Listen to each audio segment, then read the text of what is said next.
Hi, this is Abby with Happy Little Mystic, and welcome back to your free self-paced tarot course. Today's lesson is all about card number 6, the Lovers. And as you'll see, I did have to cover up some of the images due to YouTube standards. However, we should be able to cover a lot of the images and symbols just the same. If you missed the first few lessons in our tarot deck, go ahead and check out the playlist link in the description box below.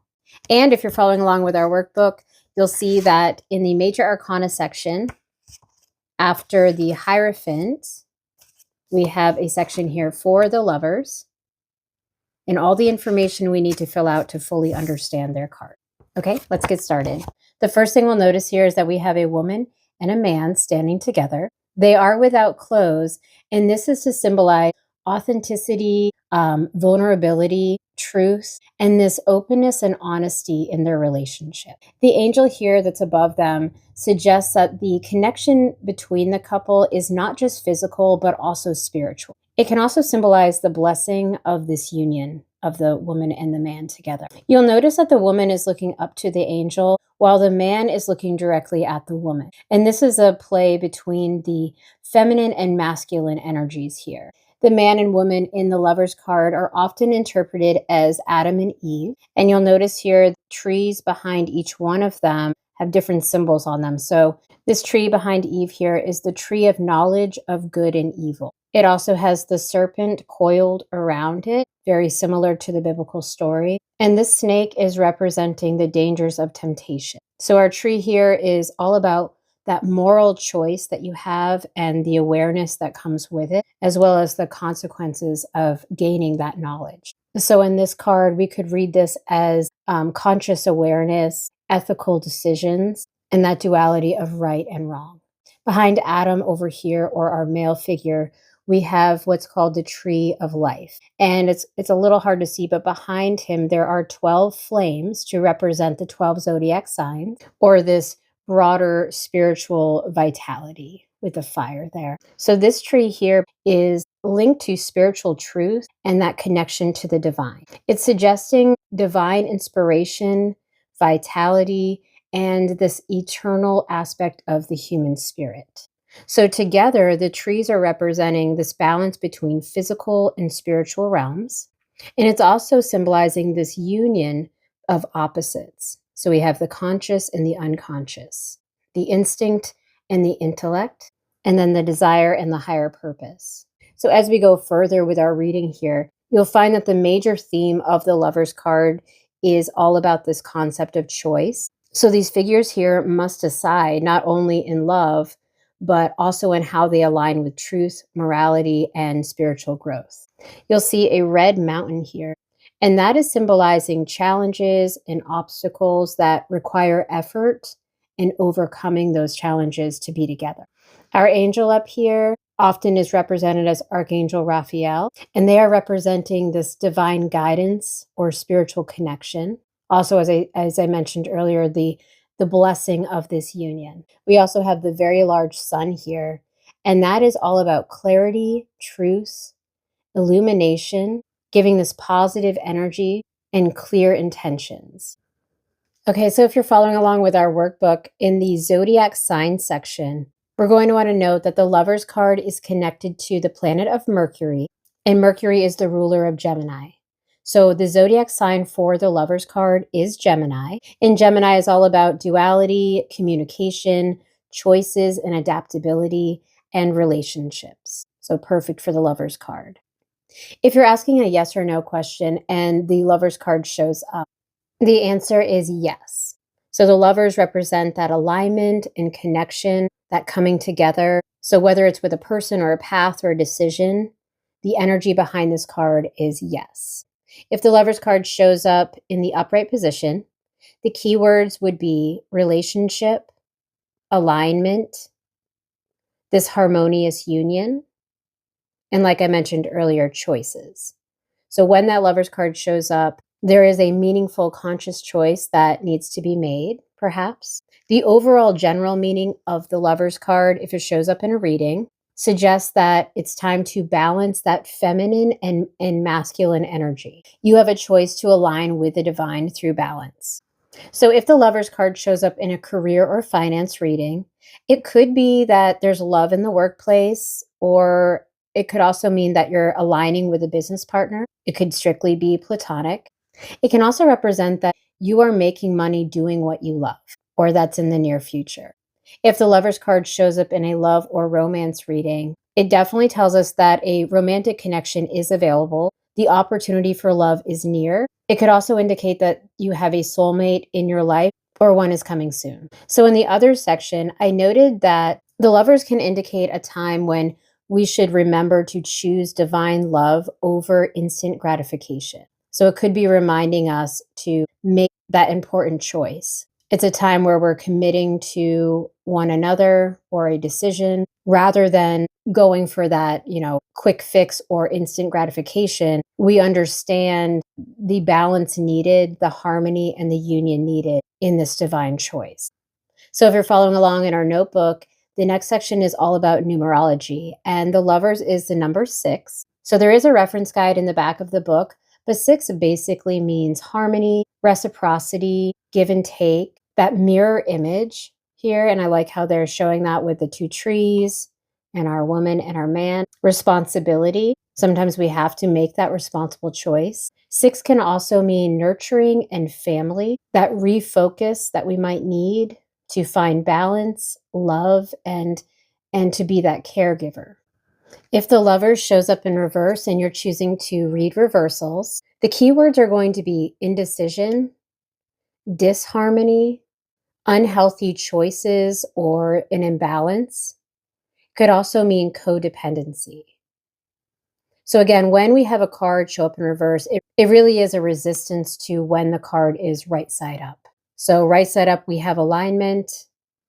And then when it's reversed, we have this imbalance and disharmony. So right side up is making those healthy choices for ourselves and others, aligning with our higher purpose, making those connections.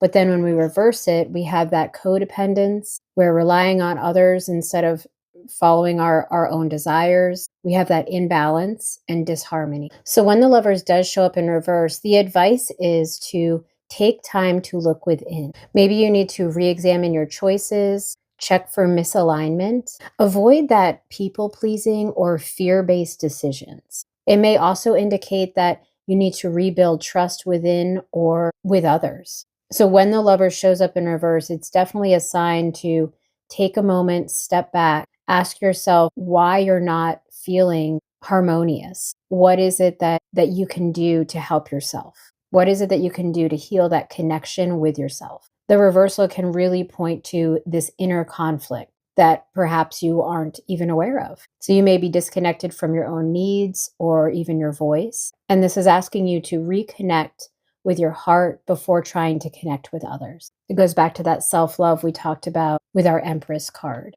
So in our connections to the other card section, we can go right into the Empress, where she's talking all about self-love, loving yourself first before bringing that love into your life. And we see that when the Lovers shows up in reverse, it's asking us to do the same thing, to make sure that we are making the choices that align with ourselves before we're asked to connect with others. So that would be a connection with the Empress. I also like the connection of the 12 flames here on the Tree of Life, as well as the 12 stars in the Empress's crown. The Lovers is also connected with our original card, the Fool. And if we remember back to the Fool's journey story in lesson 1, the Lovers taught the Fool about making those aligned choices. The Fool learned to make choices that aligned with his values, as well as building partnerships with others and that connection. And in our personal insights and reflection section, again, this is a section for you to write down how the Lovers card makes you feel when it shows up. Anything that you might want to write down that will help you recall the meaning in your readings. Something that I noted was that when it does show up reversed, it's also indicating that we might be relying too heavily on a partnership or having unrealistic expectations of our own relationships. And the advice for that would be to look within and find the source of disharmony. I also wrote down that happiness is an inside job that is reflected in our relationships. And going back to the imagery here of the mirror image and how they're standing in this almost exact same posture here, depicting that mirror image of one another. So that happiness is an inside job that's reflected in our relationships. If we're having this harmonious relationship, then it's has started within. I also noted that the Lover's card can indicate the need to connect to relationships that support your happiest, healthiest, and best self. And finally, I noted that overall, the Lovers is all about that choice and making the decision between following your higher path or yielding to that temptation. And if we think about it, life is really just a series of choices that we make every day. And, sometimes we get it right, sometimes we get it wrong. The best part is, just like the Fool, we can go on the journey as many times as we need to. And the Lovers is there to remind us that we have that choice. We can give in to temptation or we can align with our higher path. All right, so I have pulled out a couple decks to share. I have Radley Valentine's Angel Tarot cards. And for this deck, his Lover's card is represented by Archangel Raphael, which we mentioned earlier. So we'll notice they're not necessarily acting as that mirror image, but they're definitely showing this divine connection with one another. The words on the bottom here say intimate relationships, carefully weigh your decisions, and good health. So again, going back to the Lover's card is all about those healthy choices that we make each day. I love how Archangel Raphael has this similar posture to the angel in the original deck. And the sun, rather than being behind the angel, it's almost like they're in one of the sun's rays. And if you look closely, you'll see a tree here and then one on the opposite side. So we have our tree of knowledge. Oh, and I also see the serpent coiled around here. Very nice. Our next deck is Radley Valentine's Guardian Angel Messages Tarot. And the Lovers is depicted again with our male and female. They are showing more of that mirror image here, as if they're looking into each other's souls. Our keywords are relationships, emotions, and choices. We have our angel here, could be Archangel Raphael again. I like how they're tying in the green for Raphael. And the sun is present here, very similar to the original card. The only thing I don't see are the trees, but still a very powerful card. And finally, I have my new deck, the Wild Reflections Tarot deck. And this card is also depicting a man and woman, very much connected in loving embrace. However, absent from this card is the angel figure blessing the union. Now, the sun is here. Actually, it looks like there's a reflection of the sun as well, which is interesting. And they do have the trees in the background, but no distinct tree of life or tree of knowledge. The man and woman are looking into one another's eyes, giving us that mirror reflection, looking into each other's soul. And they seem happy and healthy, as if they're giving each other the best versions of themselves. Okay. So that's what I have for each of the Lovers cards. Again, if you have your own deck at home, I highly recommend comparing it to the Rider-Waite-Smith deck. It will help during recall in your readings if you can make the connections now. So that's what we have for the Lovers. Our next lesson will be all about card number 7, the Chariot. Okay, that's all I have for today. Thanks for joining me, and I hope to see you in the next one.